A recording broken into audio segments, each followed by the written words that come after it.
Good day again, students. So today, here's another video about reflection. Yung unang video about reflection across a vertical line. Ngayon naman, reflection across a horizontal line. So let's say you were given this task, reflect triangle ABC across y equals -1. So ito yung ating linear equation. Kagaya kanina, plot muna natin yung line na ito. So from the origin, -1, 1 unit downward. So, in-expect natin, nandito yung ating line. Okay. Ayusin lang natin. Okay. So, let's say, nandito siya. Okay. Ayusin ko lang ng pagkaka-line. Baka pala malito kayo. Hindi ko na kasi tinanggal yung reflection across a vertical line. Kasi, para makita mo na pwede siya mag-reflect across this vertical line and across this horizontal line. So, ito yung reflection niya kapag across a vertical line. Ito yung nasa kaninang video. So, in-expect natin, pag nag-reflect ito, nandito naman yung ating figure sa quadrant 3. So, same thing, kagaya kanina, compute lang muna natin yung mga coordinates. But this time, ang gagamitin na nating formula is P prime, or the coordinates of P prime is x, 2b minus y. So, since we have the value of b, ito naman yan. So, this is equal to the value of b, or b equals -1. So, kunin lang natin. Let's start with a prime. So, a prime is, pansinin mo, kanina, hindi nagbago yung value ng y natin. 5 ito, 5 din yan, 2 ito,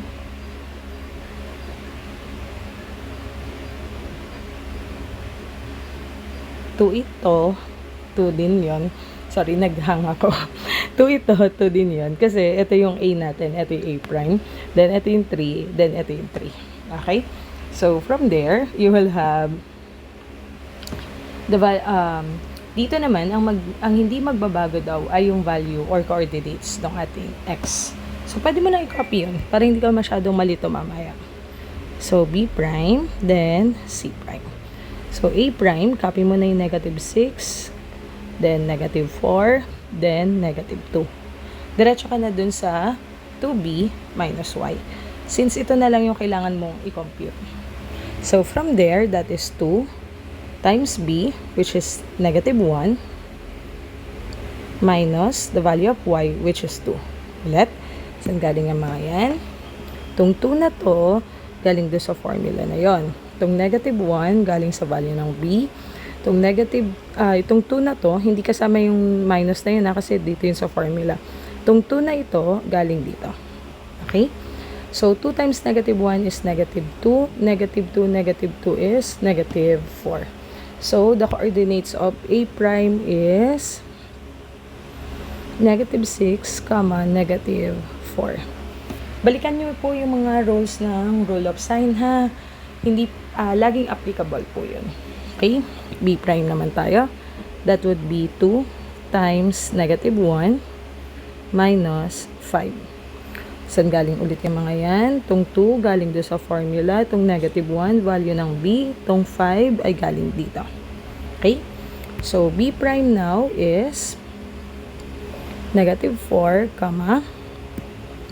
2 times -1 is -2. -2 and -5 is -7. Okay? C prime naman tayo. That is 2 times -1 minus +3. So, 2, formula, -1, value ng b, -3, or +3. Hindi kasama yung minus yan. So, ito ay galing doon. So, C prime is -2, 2 times -1 is -2, -2 and -3 is -5. Okay. Medyo binibilisan ko lang yung pagsasalita kasi para maiksi yung video. So, pero pwede nyo namang ulitin or bagalan kung nabibilisan kayo, ha? So, from here, plot na natin yung mga points. Okay. So, ito na yung mga naka-plot na yung points. So, if you would notice, ito yung ating A prime, B prime, C prime. So, pantay pa din yung coordinates ng A at A prime, B at B prime, C at C prime. Same distance pa din mula kay point A papunta sa symmetry, 1, 2, 3. At mula kay A prime papunta kay symmetry, 3 units pa din. Same thing with C and C prime, B prime and B. Ganun po mag-reflect ng figure across a horizontal line. Okay?